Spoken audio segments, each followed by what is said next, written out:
And most importantly, we are fellow Americans. We must stand together. Yesterday's shooting at Donald Trump's rally in Pennsylvania calls on all of us to take a step back, take stock of where we are, how we go forward from here. Thankfully, former Trump is not seriously injured. I spoke with him last night. I'm grateful.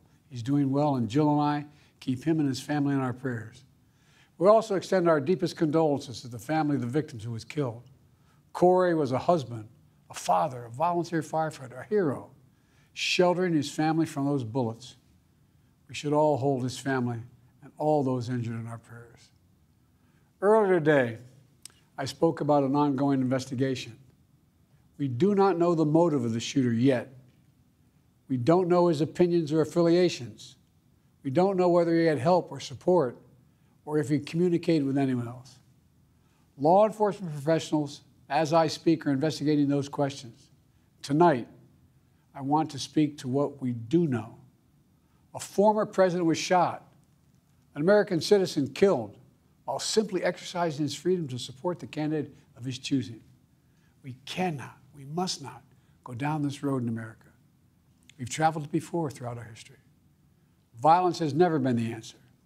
Whether it's with members of Congress of both parties being targeted and shot, or a violent mob attacking the Capitol on January 6th, or a brutal attack on the spouse of former Speaker of the House, Nancy Pelosi, or information and intimidation on election officials, or the kidnapping plot against the sitting governor, or an attempted assassination on Donald Trump. There is no place in America for this kind of violence, or for any violence ever. Period. No exceptions. We can't allow this violence to be normalized. You know, the political record in this country has gotten very heated. It's time to cool it down. We all have a responsibility to do that. Yes, we have deeply felt strong disagreements. The stakes in this election are enormously high. I've said it many times that the choice in this election we make in this election is going to shape the future of America and the world for decades to come. I believe that with all my soul. I know that millions of my fellow Americans believe it as well. And some have a different view as to the direction our country should take. Disagreement is inevitable in American democracy. It's part of human nature.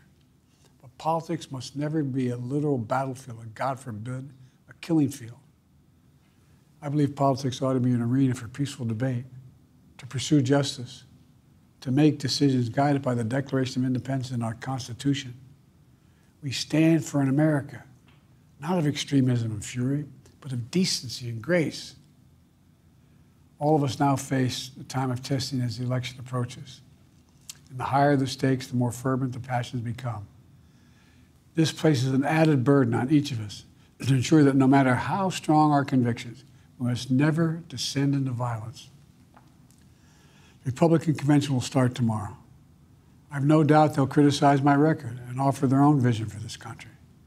I'll be traveling this week making the case for our record and the vision, my vision of the country, our vision. I'll continue to speak out strongly for our democracy, stand up for our Constitution and the rule of law, to call for action at the ballot box, no violence on our streets. That's how democracy should work. We debate and disagree. We compare and contrast the character of the candidates, the records, the issues, the agenda, the vision for America. But in America, we resolve our differences at the battle box. You know, that's how we do it, at the battle box, not with bullets. The power to change America should always rest in the hands of the people, not in the hands of a would-be assassin.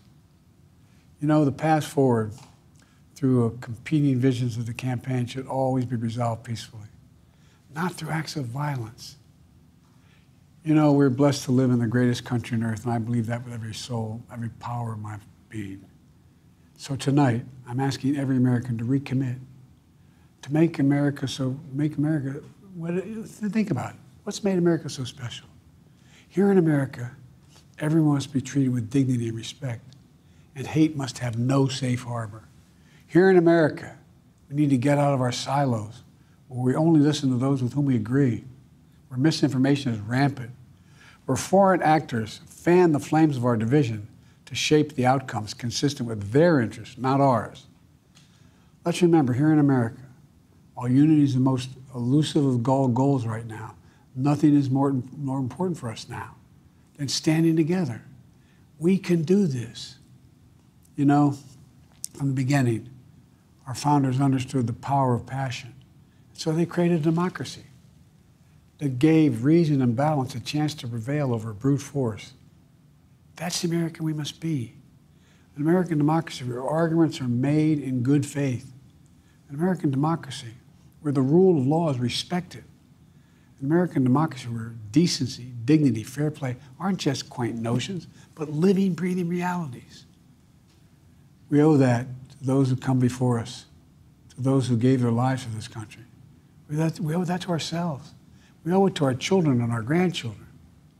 Look, let's never lose sight of who we are. Let's remember we are the United States of America. There is nothing beyond our capacity when we do it together.